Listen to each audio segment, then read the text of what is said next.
The Amazon, the last call.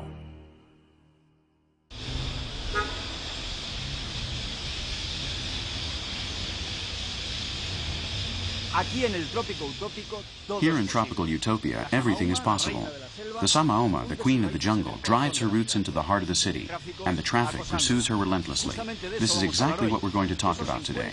About encounters and misunderstandings, about a lack of communication between people and animals, between plants and animals, between city life and the wild jungle. All this here on our program.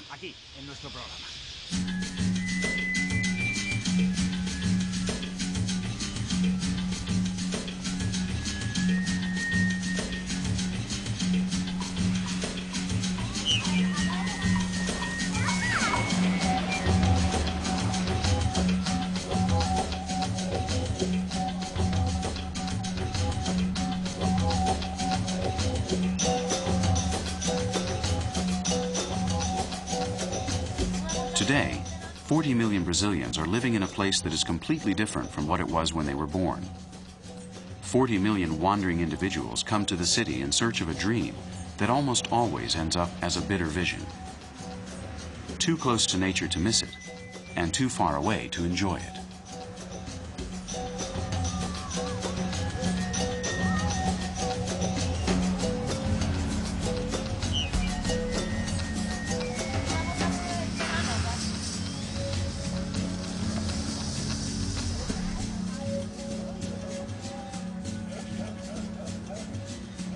The Amazon River is a humanized river, taken over fiercely like an avalanche.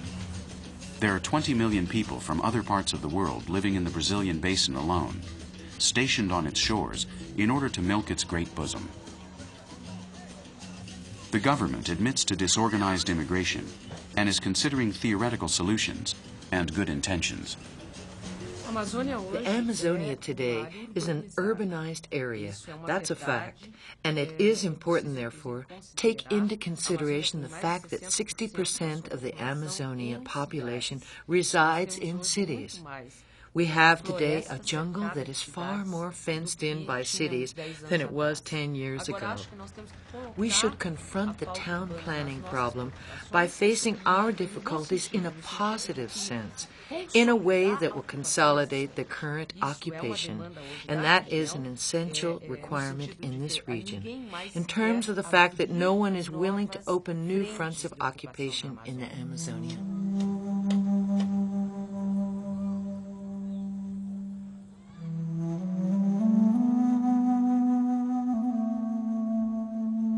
But not in practice. These are two different things. Today, right now, thousands of people still see the Amazonian jungle as no one's land, or rather, everyone's land, to which the cruel rules of the city game should be imposed.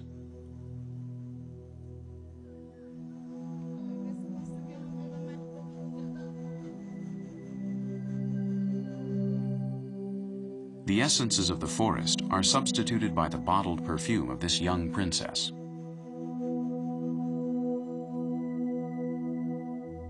The kingdom of the jungle.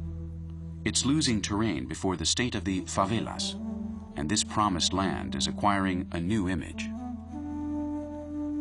Drawn by the messages of the state radio, hundreds of landless families of the Movimento do Sem Terra come to this destroyed paradise, and after leaving their tracks, they realize that nothing will be the same again. When people started clearing these lands, it was sad because you would see araras, small monkeys. It's terrible to see how those animals try to escape.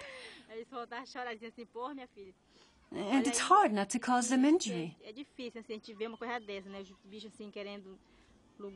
There's not enough room here for all of us. It's either them or us. The animals have hidden. Man is a destroyer on his own. He just destroys. He doesn't build. He doesn't do anything to build. He just destroys. We've built this house here and we're not moving. Life is hard for us too. In the 1970s and 80s, the National Institute of Colonization and Agricultural Reform decided to place 5 million colonists from the northeast region of the country in Amazonia.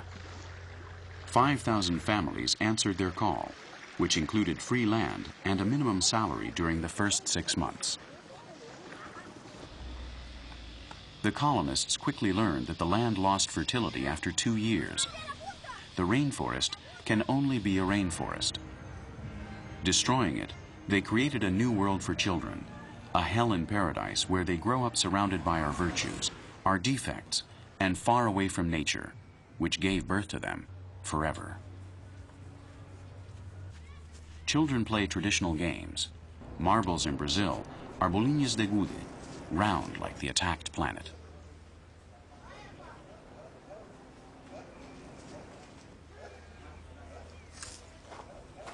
It's going to be difficult for future generations to begin a return journey. There is too much exhausted land for it to be what it once was.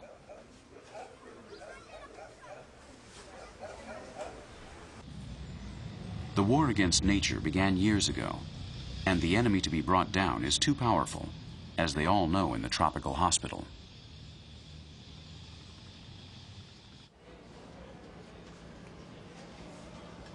Every day, dozens of citizens come to the Manaus Hospital Center with symptoms of an illness that is new to them. Malaria, with its 2 forms, vivax, which is less virulent, and the feared falciparum, which has mortal consequences and which has already entered their blood and their lives.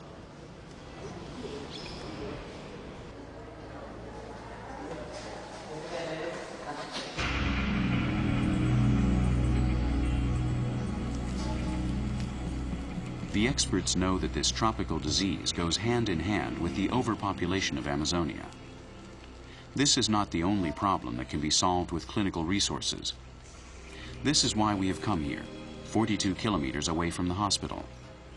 An infected place called Ramal de Rufino, where the destruction of the rainforest is a good culture medium for Anopheline mosquitoes, transmitter of this blight of colonized Amazonia.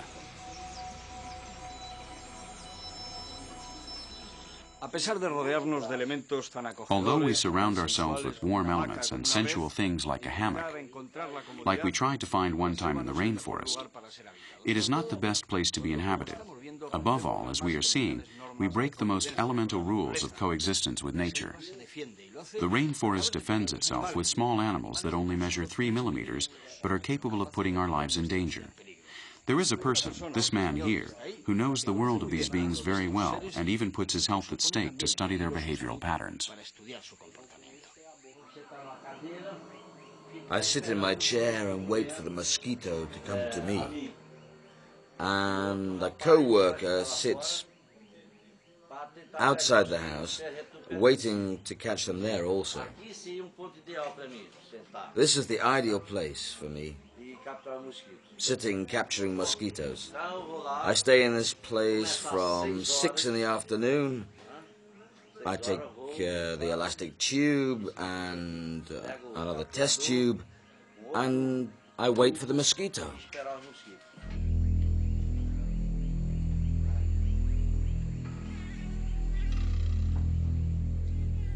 At 59 years of age, the entomologist Nelson Fay says that he is a human guinea pig. To fight against malaria, you need to fully know the habits of an Anopheline mosquito. That's why they let themselves get bitten, in order to capture them in full action and on their own body.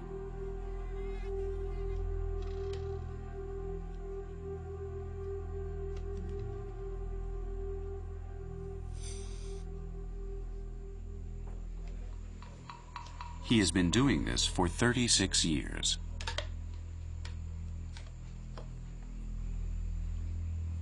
He has built a school, and his son, who also works for the Manaus Tropical Medicine Institute, accompanies him on this inspection. Together, they unexpectedly visit the homes of the infected families. Their only objective is to control the spreading of this disease, which to the east of Manaus causes 70% of all deaths. Flavio Fey began this job at the age of 20, and he is an expert mosquito catcher. Although it may be his father's desire, this is how he spends his life.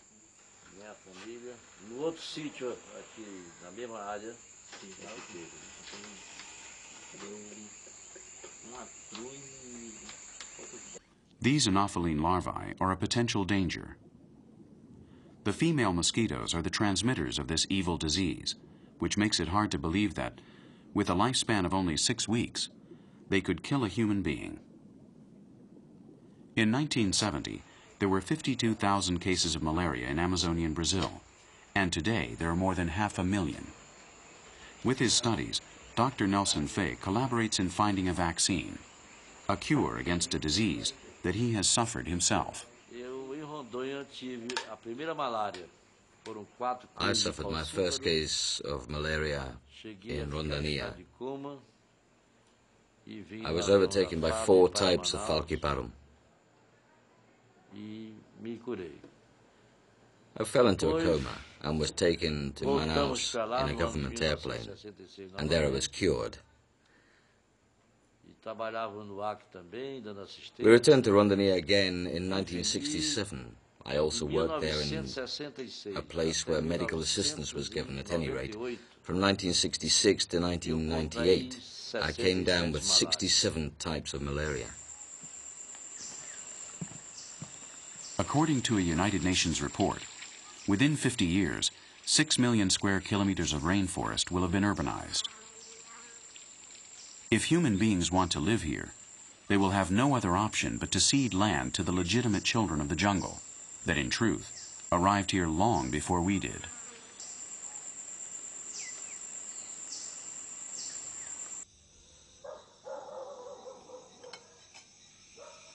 Plinio and Marlucia are not the only owners of their house.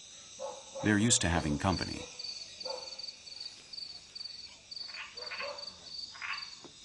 Their daily life is closely watched by the eyes of the night.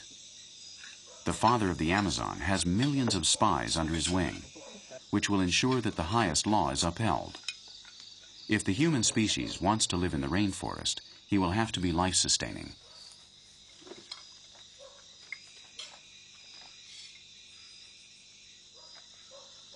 This is why the rest of dinner is a delicacy for one of the oldest mammals on Earth.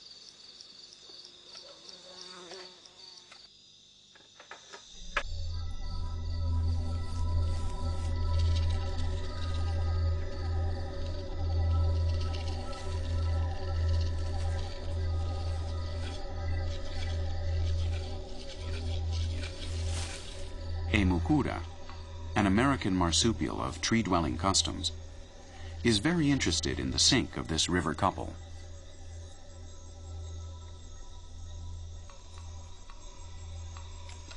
We are animals by nature, and people who create waste make everyone else crazy. The mucura knows it and has a delicious feast.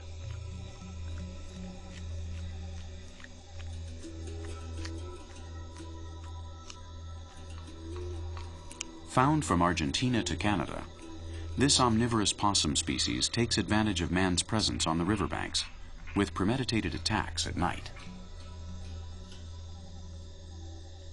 She forms part of the stray fauna in the Amazonian cities, and one that you can often see on the asphalt.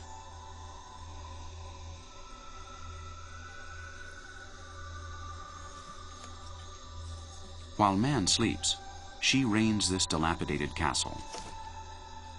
A little bigger than a rat, she walks around carefully without making a sound. Today, she has eaten for 3 because 2 cubs are waiting for her in the bushes, and she doesn't want to be discovered when returning home.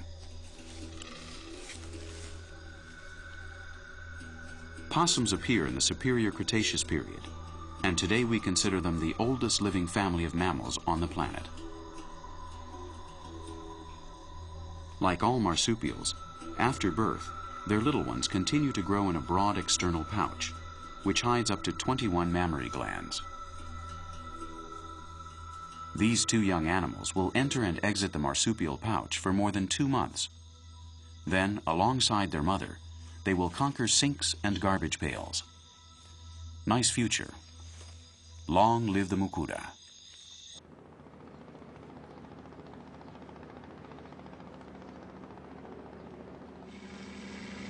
The reddish tropical sunset brings us a red-hot story. Red blood on top of a green decorative cloth of this urban enclave.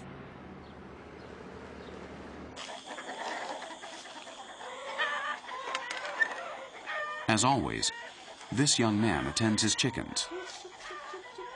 But today, with one or more errors.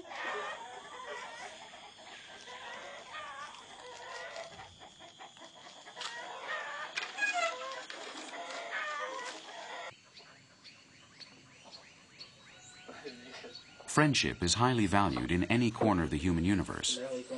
But here in Tefe, it is an antidote against jungle loneliness. And it needs to be watered slowly, as well as Amazonian conversation.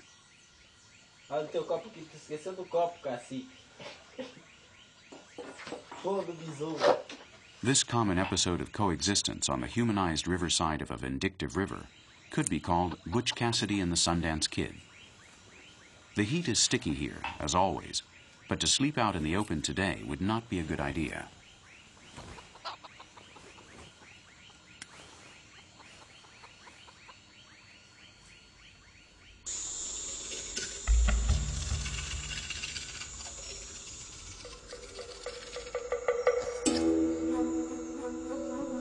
Another actor enters the stage and is eager for blood. It's a vampire, a very intelligent bat with good eyes and ears, which are enough to confront the guardian angel of his victim. He is not a count, only a vulgar blood-sucking mammal. But similar to Dracula, he acts alone, waiting for his partner Morfeo to complete his part of the deal.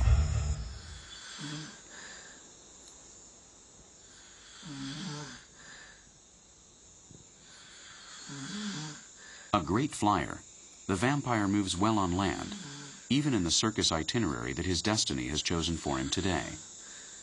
There are no obstacles when he smells the sweet blood of someone young sleeping.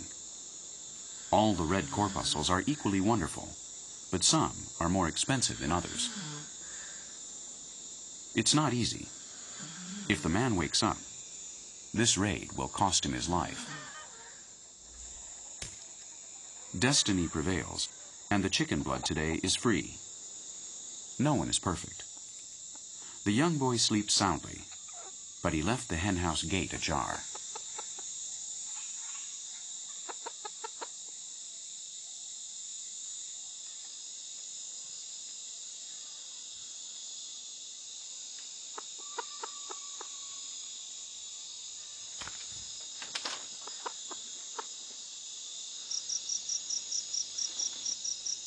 This rat with wings prefers to forget about them for a minute, and he is going to attack starting from the ground.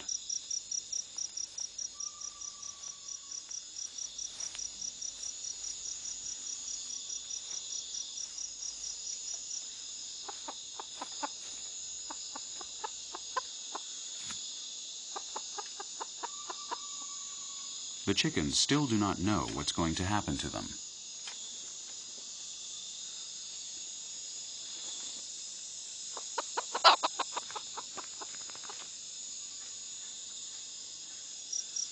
Look at him move. He's hungry, and his two sharp crystal-like canines are going to end his burning thirst. Vampires know how to wait, and will not seriously attack until their prey are asleep. Right now, it is important to harass them so that their hearts beat fast, so that their arteries are at high speed.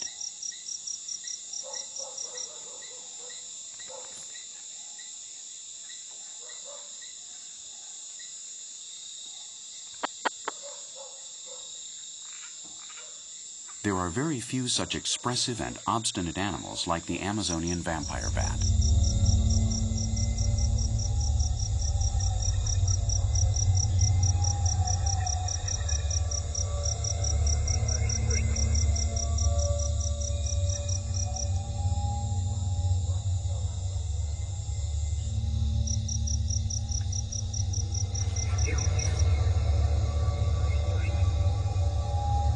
Many hours of harassment and more than one good kick.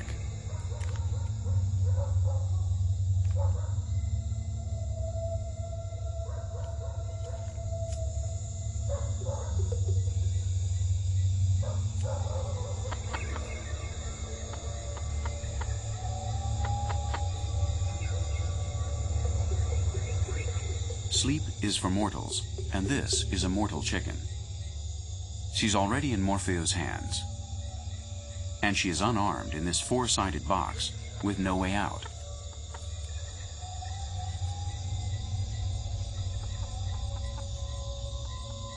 Vampires look for the most irrigated and thinnest-skinned part of the body. The anus of this chicken is the spot.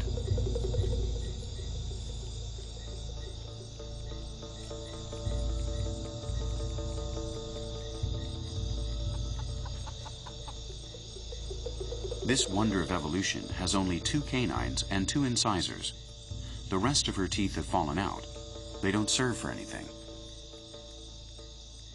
Her saliva is an anesthetic and also an anticoagulant, which makes licking the injury for a few minutes easier. In tropical America, there are 3 species that represent the only 3 genuses of vampire bats in the world.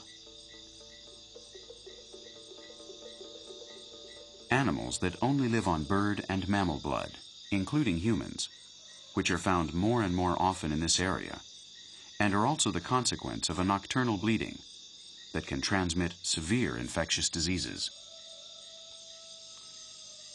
A high price for daring to cross the threshold of the Prince of Darkness.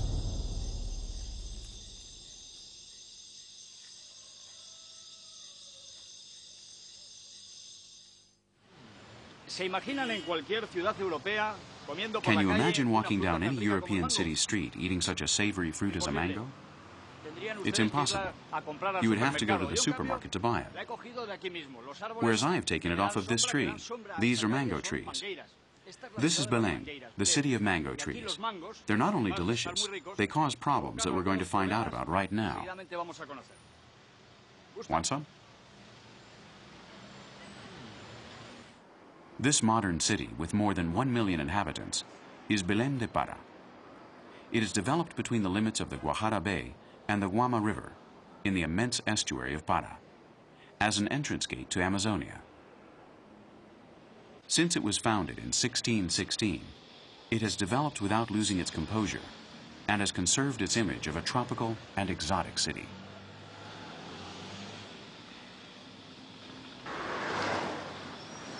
When in season, the immense trees that beautify the avenues let their fruit fall to the ground. Loads of ripe mangoes, and the bombardment begins.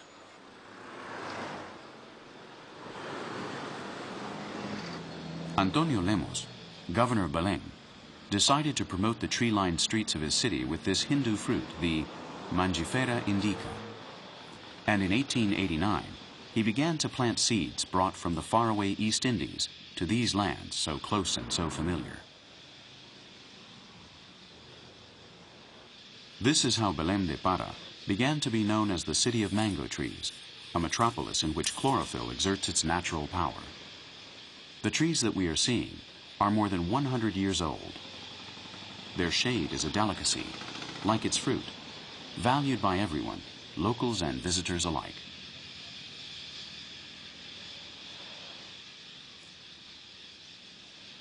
But when Dom Antonio decided to fill his city with trees, there were no cars, and of course, no taxis. You can't please everyone.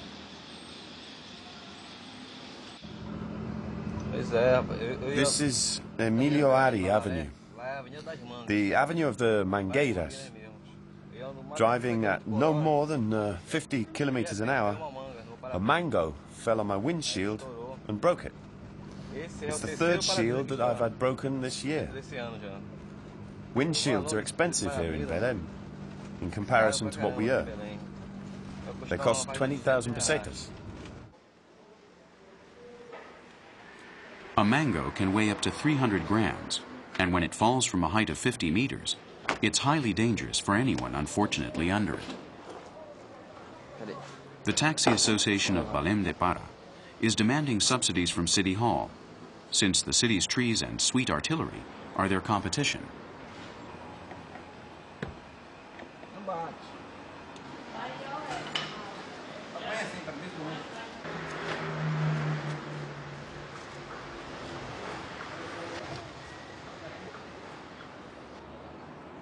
It was a mango that fell on the windshield and broke it.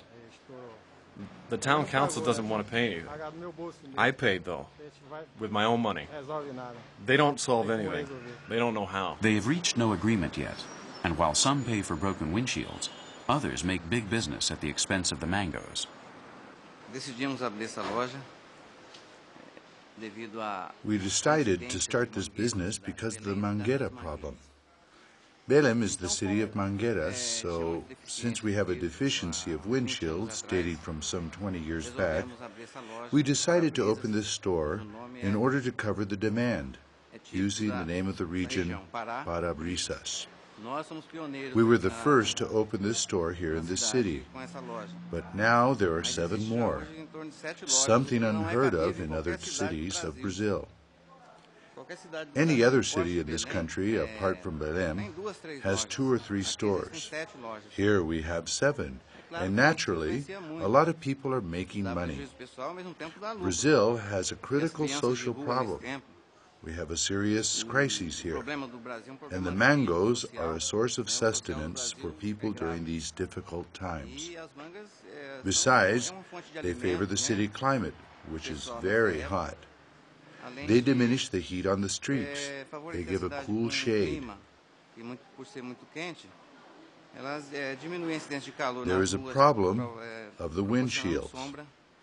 If they fall on them, they'll break them. But they also have their positive side.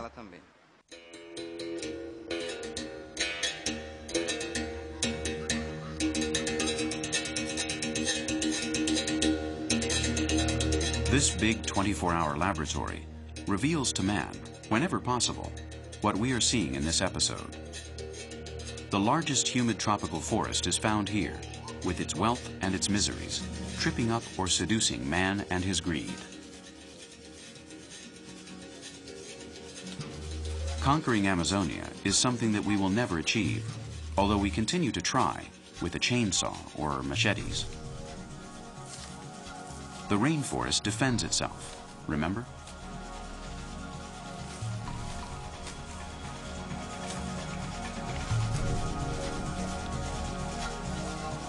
These people are nature lovers. Although they live in the city of Manaus, they periodically go to the riverbank of the Igarapé to collect plants. They are all important, they all make a verdant grove, but there are only 2 that are worth the effort.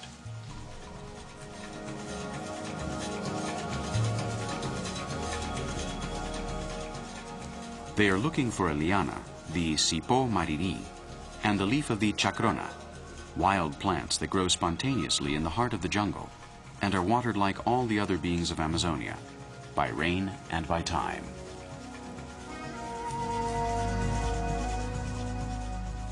The Amazonian jungle is an emergency pharmacy where their main assets lie, biochemical reactions in a pure state that some alchemists have been able to identify for centuries. Behind the destruction of this garden, aside from being an ecological crime, is the loss of natural vegetable substances that would cure many of our ailments, including spiritual ones, to speak of a few.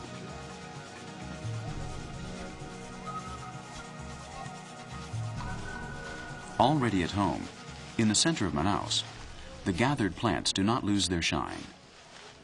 The man who handles them, almost caressing them, is the Mestre Asprimilla, a follower of José Gabriel da Costa, who died in 1971, and from whom he learned to respect the herb and the doctrine that it gives.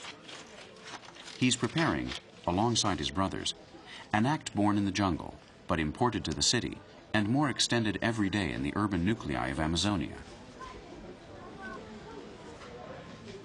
A Quechuan word that the Incas referred to as the wine of the soul.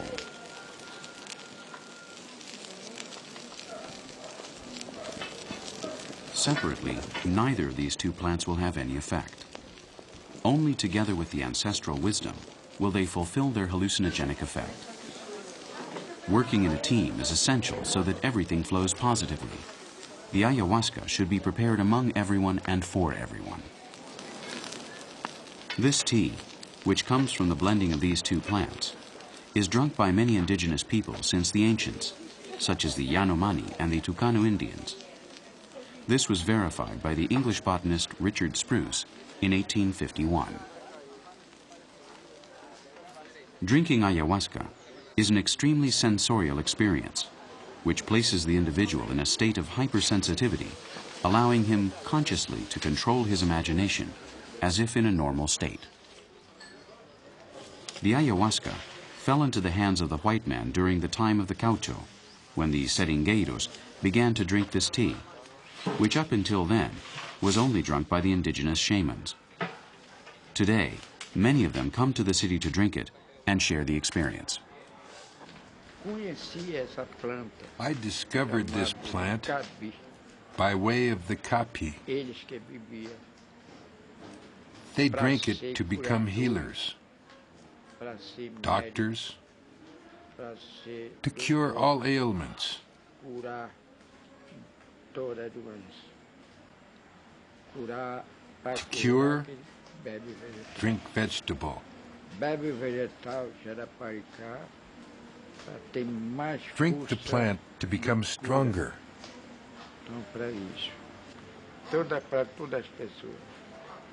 It's just that it's good for everyone. Men, women, children, everybody.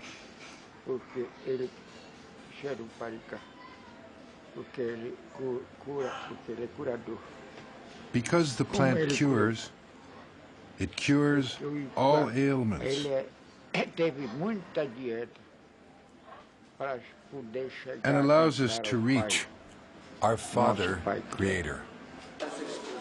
I let myself try it, without worrying. Invited by the already initiated, people, as you can see, of all classes and conditions. The mestre hands out different doses, giving less to the women and the lighter weight men. The power of this plant blend is such that sometimes the trip, although desired, is unpleasant. The Herbal Union has 76 nuclei, distributed throughout 11 regions, and with more than 6,000 members in all of Brazil.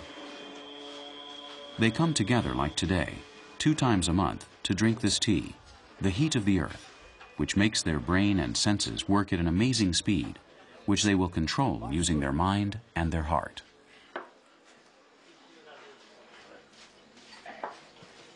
The ayahuasca is bitter, and they give us a slice of orange in order to swallow it easier.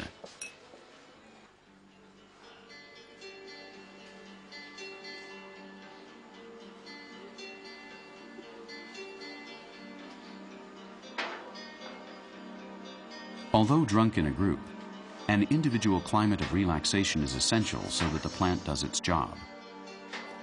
Each day, the ayahuasca is presented in a different way, and one dosage is never the same as the next. In my case, it took half an hour to notice the effects. 30 minutes of concentration, curiosity, and a little bit of fear. Apart from what has been suggested, the biochemical is strong and real. The harmina and harmalina of the Cipó mariri and the dimethyltryptamine from the chacrona plant are mixed without secondary effects and do not cause addiction, just as the Health Secretary of Brazil admitted. Aside from the spectacular psychotropic effects of this tea, which has already invaded every corner of our minds, the ayahuasca is not an illegal drug, and in Brazil it is drunk by thousands of people.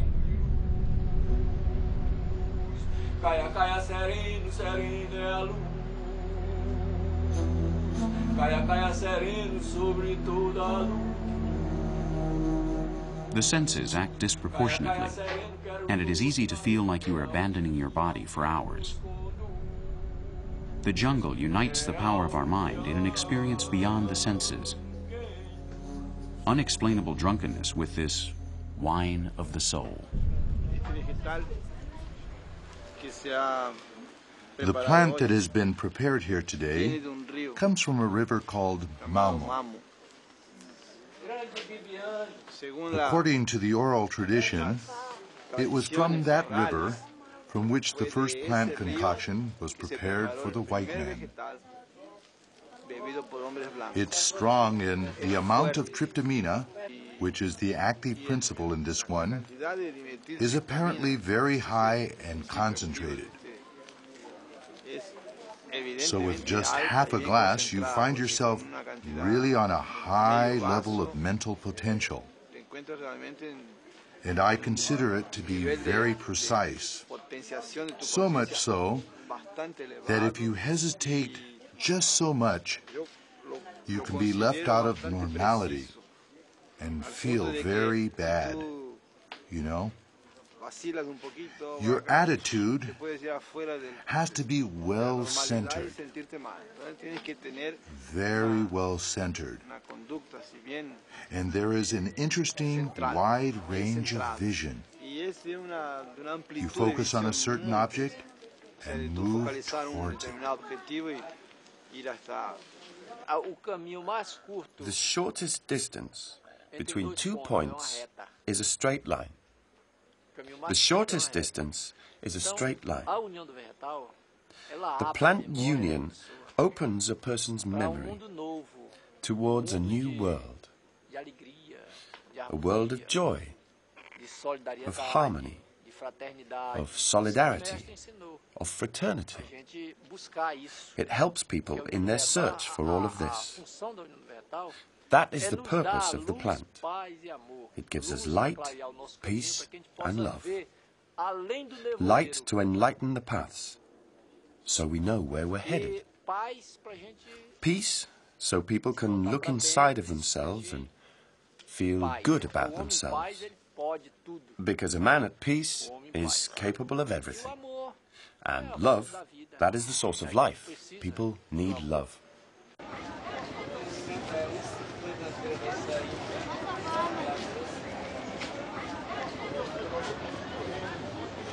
Here at the Vero Peso market, the rainforest is also medicine, but in this case, of animal origin.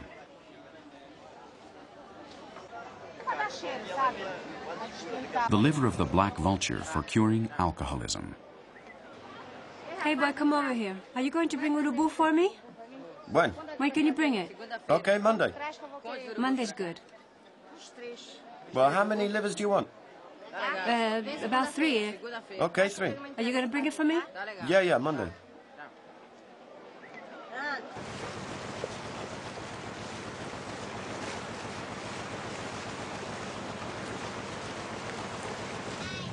A healer, a specialist in exotic potions, has hired the best person to pick up this week's order. Oziel leaves Belém to search for a vulture liver that costs about $3. He travels for an hour and a half by boat to Barcarena, a small town where the black vulture is very common. Here it reproduces, and for Oziel, it is the perfect place to hunt. Like all hired assassins, this young man knows the best time and place to commit the crime. Although the black vultures camp where they like, Oziel knows that the street is not a good place to hunt for them. They are as smart as he is, and although it may not seem true, they escape the least suspicion. The town garbage dump is the perfect place for the crime. His brother Silas is waiting there with a vehicle and weapons. As the India of Mother Teresa, there are untouchables here too. This Brazil doesn't move to the rhythm of the samba, and the thousands of soccer fans are not seen around here either. We should be somewhere else, in another country, another planet. Pirouettes of human geography.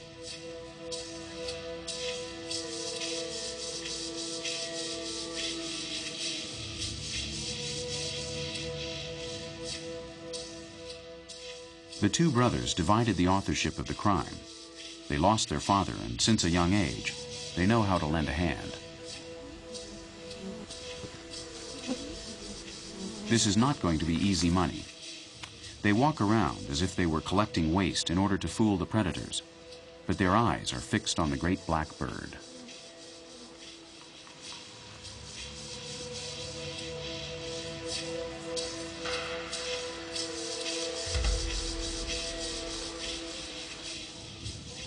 The rain is on their side.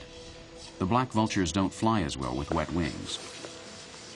Moreover, like everyone around here, they're hungry and pay more attention to their stomach than their lives.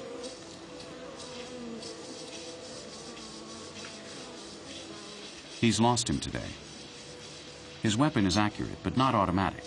A slingshot that he must hide until the last second.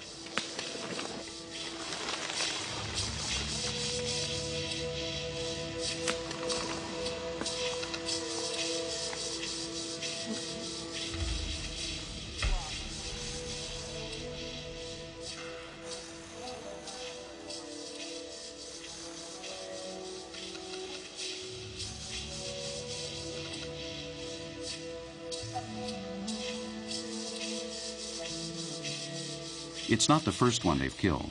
You can see their quartering skill. It won't be the last time either. You can see the hunger in their eyes.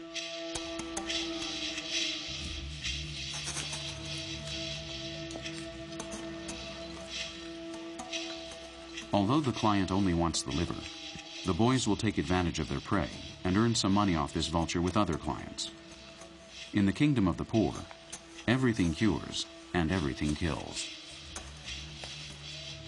This is how everything is in the most sordid suburb of the Amazon, far off the tourist paths. Thousands of people are living day to day in this hell.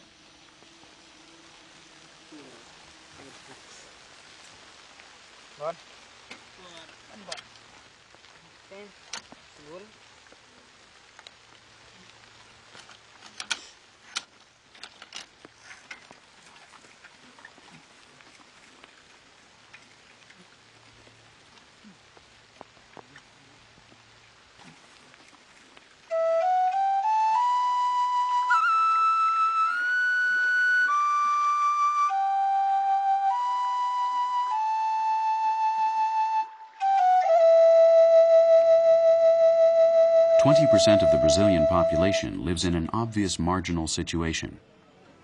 Of this percentage, the indigenous people above all are showing the most signs of changing from life in the village to life in the city. A daily fight against a set destiny, being destitute indigenous people.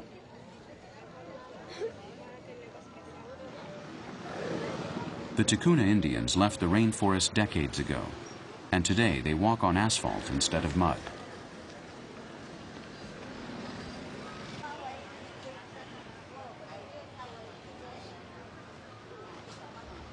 Before, they were citizens of the world.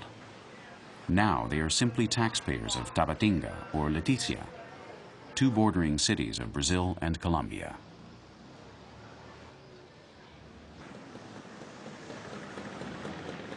At first, these women seem to dominate the city, but they move in a group in order not to lose the spirit of the tribe. They have also assured us that they feel safer this way. Today, arts and crafts is their way of life. They work to their heart's content and search, as all indigenous people do, for a scarce social space that gives them the neoliberalism found in the jungle. The wooden masks, which they used to honor their ancestors, are today what tourists want to buy at the shops.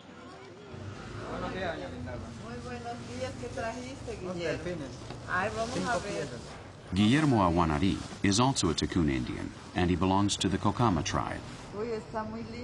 He talks about the reddish wood of the pau rosa like few people can, and he does it well. How much are they? The 20s are 4,000, and the 15s are 3,000. To make a dolphin, he spends an hour and charges 5 reais, or about 25 cents. He's indigenous and speaks perfect Spanish and Portuguese, and aside from his native language, he speaks Ticuna.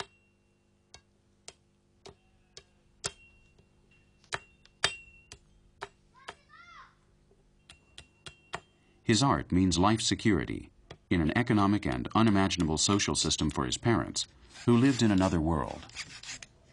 He earns more money than most compatriots, but this does not remove him from reality. He speaks loud and clear. I've never done any other kind of work. I've always done this. I've done this since I was very young. And things have always gone well for me, thank God, yes. Although it's not enough, no? But at least it's enough to keep food on the table.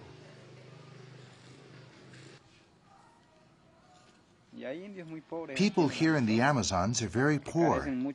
They do without. They go hungry. They can't educate their children, all that.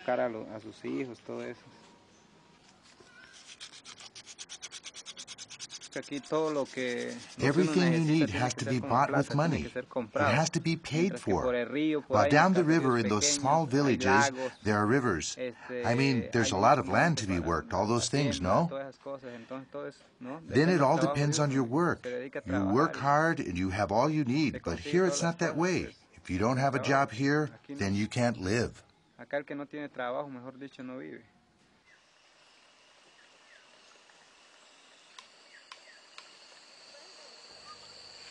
Guillermo knows what he's talking about. We understand him perfectly. Remember the Zoe? They live without money, in a family. No inequalities, and an economy that is enough for them to be happy, and which opens their horizons.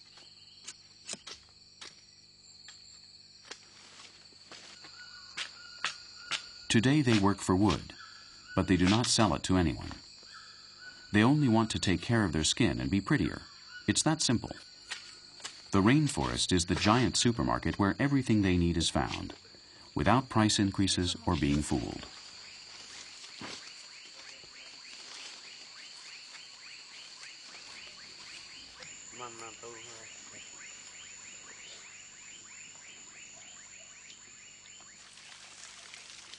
They make soap and sponges from the bark of a tree. Diluted in river water heated by the sun, the shuoi is a biodegradable and refreshing bath gel. Imagine the price of this product at the stores in our world. Peace has no price, and the Zoe don't want to lose it.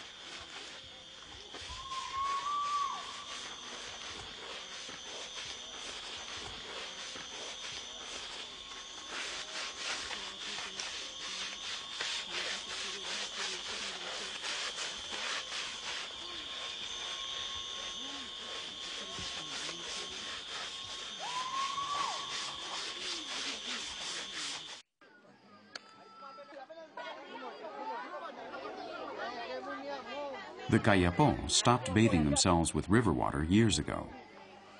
Many live in the sewers of the city. We visited this town on the outskirts of the city of Redensau in order to illustrate one of the darkest and least studied episodes of the human Amazonian labyrinth.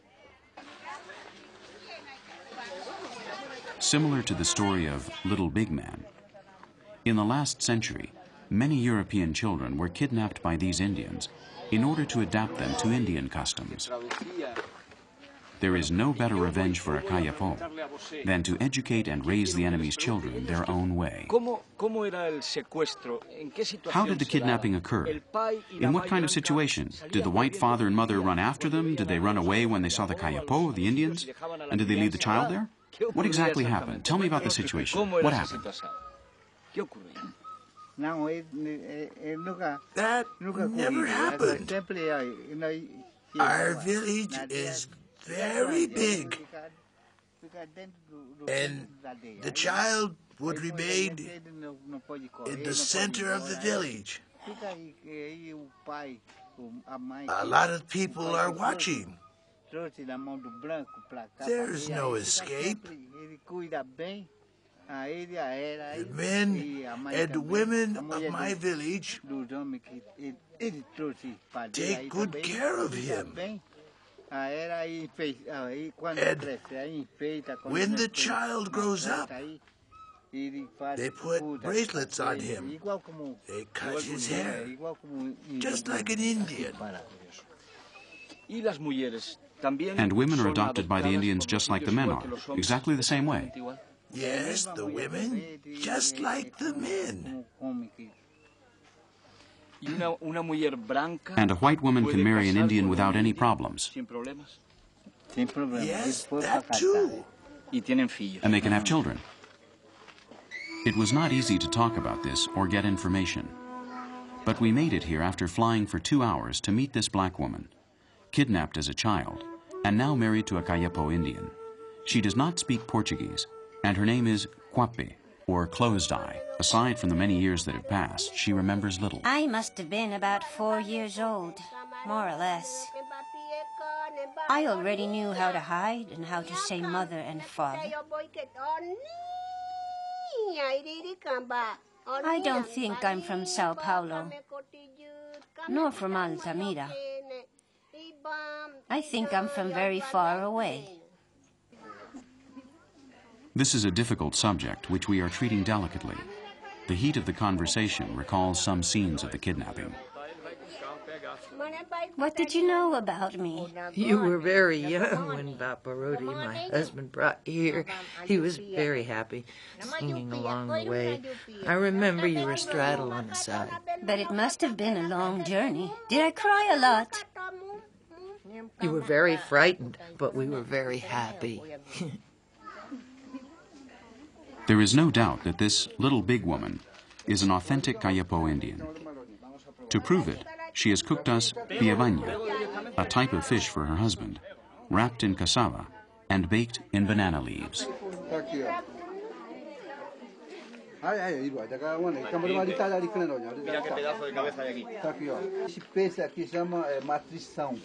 Gorotire is the name of this village in the Xingu Basin. But our research about kidnapped children doesn't end here.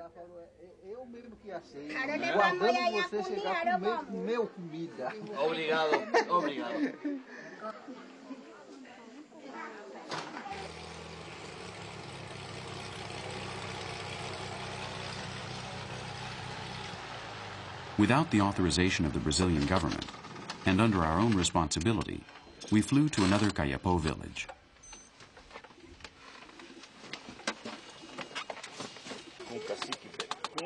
Major Dario Martin Ferreira, a personal friend of the Indians, attended us. He could not assure us that we would not be kidnapped during our visit.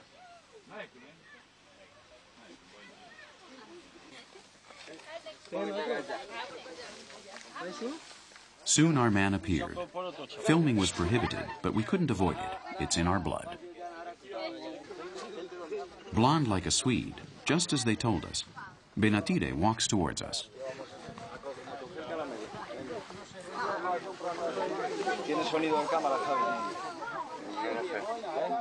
He's a freckly Kayapo chief with a very Nordic appearance.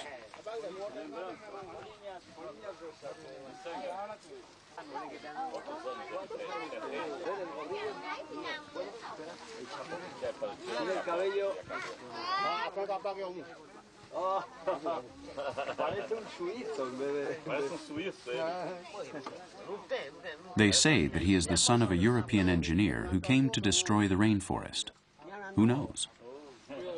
He likes money, and he asked us for an astronomical amount to interview him.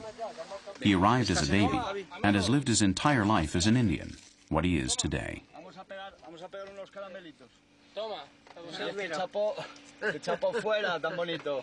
His unexplainable passion for candy makes him walk towards our cameras, and we were able to film him better. Venga, más caramelo. Se le van a caer los dientes de tanto dulce. No puede tomar tanto dulce que se le van a caer los dientes. Y esto es de ponerse el plato. If they were to discover us, this documentary, or its masterminds, would not have come out unharmed. Right here is where they detained an important federal policeman until the government paid $80,000 for his release. Adiós, abuelo. Vaya embora. The Kayapo do not like to make their victory over the white man public. They prefer to enjoy it in secret.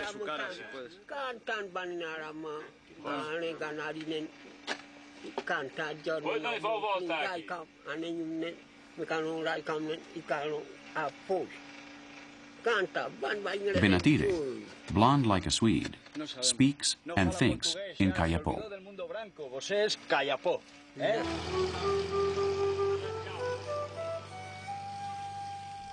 We will finish this episode with some snapshots of a human who was doomed to grow in the urbanized Amazon and who will end his days in a remote land of the Kayapo Indians. Remember, the rainforest defends itself.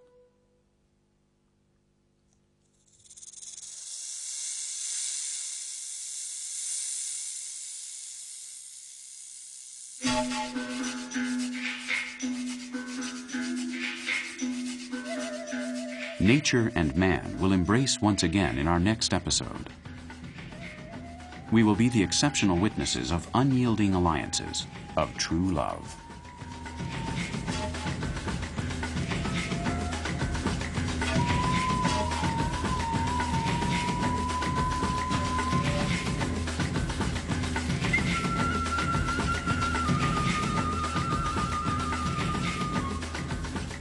Passion felt by a naturalist who loves life and fights to defend the Amazon and its truths.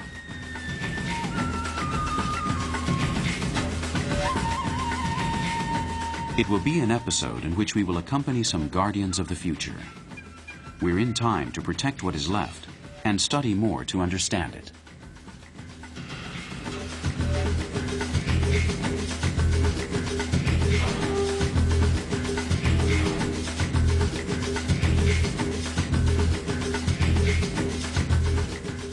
That is why we propose accompanying those who know better, because Amazonia is in good hands and the fight is not over yet.